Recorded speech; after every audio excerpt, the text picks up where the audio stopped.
Assalamualaikum warahmatullahi wabarakatuh. Hari ini saya ingin membahas tentang kelompok akun dalam akuntansi. Akun digolongkan menjadi dua kelompok. Yang pertama yaitu akun real atau akun dalam neraca. Akun real adalah akun-akun yang nantinya akan masuk ke dalam neraca. Akun real dibagi menjadi 3 golongan. Yang pertama yaitu golongan harta atau aktiva. Aktiva adalah kekayaan yang dimiliki oleh perusahaan. Aktiva atau harta dibagi menjadi 3 kelompok. Yang pertama harta lancar, kedua harta tetap, dan yang ketiga harta tak berwujud. Kemudian utang atau liability. Utang adalah sebuah kewajiban yang harus dibayar oleh perusahaan. Utang dibagi menjadi 2 kelompok, yaitu yang pertama utang jangka pendek dan juga utang jangka panjang. Kemudian modal atau capital. Modal adalah hak pemilik perusahaan yang ditanamkan di dalam perusahaan. Sedangkan kelompok kedua yaitu akun nominal atau akun dalam laporan laba rugi. Akun nominal adalah akun-akun yang nantinya akan masuk ke dalam laporan laba rugi. Dari kumpulan akun tersebut, kita akan dapat laporan mengenai progres perusahaan, bisa jadi laba ataupun rugi. Akun nominal dibagi menjadi 2. Yang pertama yaitu pendapatan atau revenue. Pendapatan adalah semua penghasilan dari hasil operasi perusahaan. Pendapatan dibagi menjadi 2 kelompok. Yang pertama yaitu pendapatan di dalam usaha dan pendapatan di luar usaha.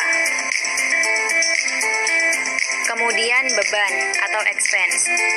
Beban adalah pengeluaran yang timbul karena kegiatan perusahaan. Beban dibagi menjadi 2 kelompok. Yang pertama yaitu beban penjualan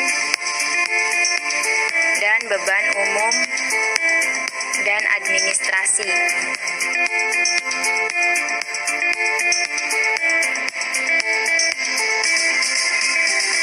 Kemudian kita akan membahas singkat mengenai akun-akun real. Di dalam akun real ada akun harta atau aset. Sedangkan di dalam akun harta atau aset terdapat 3 kelompok. Yang pertama, harta lancar atau current aset. Harta lancar adalah aset yang dimiliki perusahaan dengan masa manfaat kurang dari 1 tahun. Yang termasuk ke dalam harta lancar yaitu kas atau cash. Kas adalah jumlah uang tunai yang tersedia di tangan perusahaan.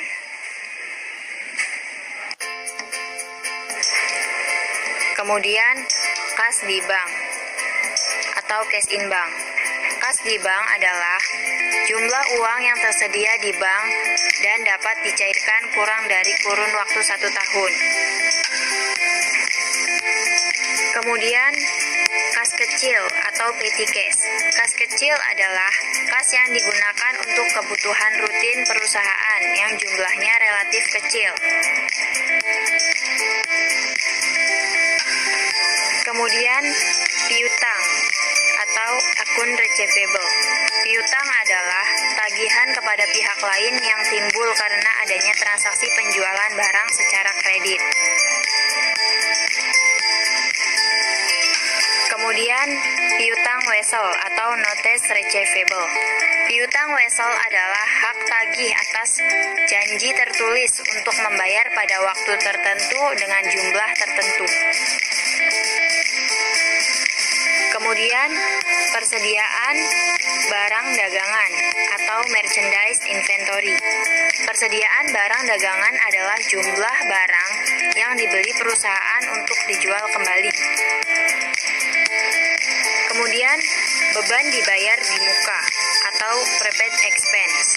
Beban dibayar di muka adalah beban yang telah dibayar tetapi belum dianggap sebagai beban.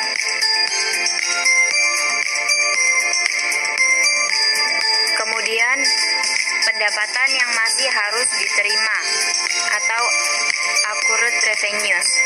Pendapatan yang masih harus diterima adalah suatu jasa yang telah diselesaikan namun imbalannya atau balasan jasanya belum diterima. Contohnya seperti bunga yang masih harus diterima. Kemudian kita lanjut ke harta tetap atau fixed asset. Harta tetap adalah aset yang dimiliki perusahaan dengan masa manfaat lebih dari 1 tahun. Yang termasuk ke dalam harta tetap yaitu peralatan atau equipment. Peralatan adalah harta yang digunakan untuk operasional perusahaan dengan masa manfaat lebih dari 1 tahun. Kemudian bangunan atau building. Bangunan adalah bangunan yang digunakan untuk operasional perusahaan. Kemudian akumulasi penyusutan harta tetap atau accumulated depreciation of fixed asset. Akumulasi adalah pengelompokan nilai penyusutan aktiva tetap akibat manfaatnya berkurang. Kemudian tanah. Kemudian kita lanjut ke harta yang ketiga, yaitu harta tetap tidak berwujud atau intangible fixed asset.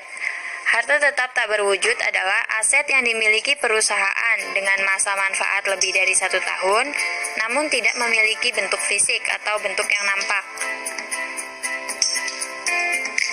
Yang masuk ke harta tetap tak berwujud yaitu hak cipta atau copyright. Hak cipta adalah hak yang diberikan kepada seseorang karena menciptakan sesuatu yang belum dikenal sebelumnya. Kemudian goodwill atau nama baik perusahaan.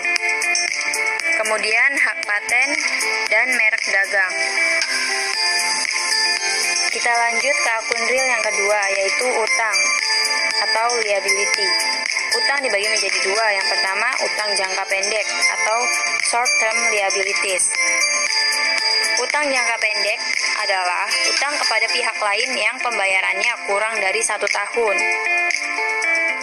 Yang termasuk ke dalam utang jangka pendek, yaitu utang wesel atau notes payable.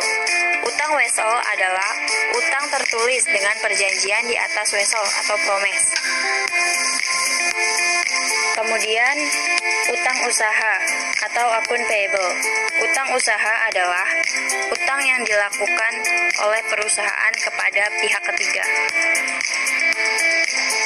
Misalnya, perusahaan meminjam uang kepada bank untuk dijadikan modal. Kemudian, beban yang masih harus dibayar atau accrued expense. Kemudian, pendapatan yang diterima di muka atau unearned revenue. Kita lanjut ke utang jangka panjang atau long-term liabilities. Utang jangka panjang adalah utang kepada pihak lain yang harus dilunasi dalam jangka waktu lebih dari 1 tahun. Yang termasuk ke dalam utang jangka panjang, yaitu utang obligasi atau bonds payable. Utang obligasi adalah utang jangka panjang yang disertai dengan surat pengakuan utang dengan membayar bunga setiap waktu yang telah ditentukan. Kemudian, utang hipotek atau mortgage payable. Utang hipotek adalah utang jangka panjang yang disertai dengan jaminan aktiva tetap tak bergerak. Kita lanjut ke akun real yang ketiga, yaitu modal atau capital. Modal adalah hak pemilik perusahaan yang ditanamkan ke dalam perusahaan, yaitu modal pribadi. Kita akan lanjut ke akun-akun nominal. Akun nominal dibagi menjadi 2. Yang pertama, pendapatan atau income. Akun pendapatan dibagi lagi menjadi pendapatan usaha atau operating revenue. Pendapatan usaha adalah pendapatan yang diperoleh dari hasil usaha pokok atau hasil utama perusahaan, yang termasuk ke dalam pendapatan usaha, yaitu pendapatan jasa atau usaha, yaitu fixed income. Pendapatan jasa ini biasanya dipakai oleh perusahaan-perusahaan yang menyediakan layanan jasa. Kemudian pendapatan atas penjualan atau sales income. Pendapatan atas penjualan biasanya digunakan oleh perusahaan-perusahaan dagang yang melakukan transaksi penjual belian barang. Kemudian, pendapatan di luar usaha atau disebut juga dengan pendapatan lain-lain. Pendapatan di luar usaha atau pendapatan lain-lain adalah pendapatan yang diperoleh dari hasil di luar usaha pokok. Yang termasuk ke dalam pendapatan di luar usaha yaitu pendapatan sewa atau rent revenue. Kemudian pendapatan bunga.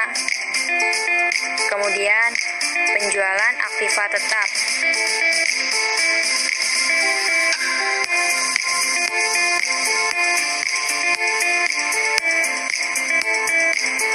Kita lanjut ke akun nominal yang kedua, yaitu beban operasi atau operating expense. Beban operasi dibagi menjadi dua, yaitu beban penjualan atau selling expense.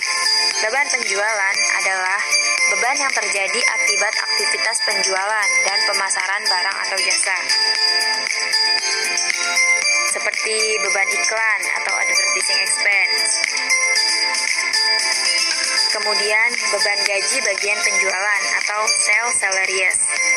Kemudian beban komisi penjualan atau sales commission. Kita lanjut ke beban operasi yang kedua, yaitu beban umum dan administrasi atau general and administrative expense. Yang termasuk ke dalam beban umum adalah beban asuransi atau insurance expense. Kemudian beban telepon atau telepon expense. Kemudian beban penyusutan gedung, beban listrik atau electricity expense. Kemudian beban supplies kantor atau office supplies expense.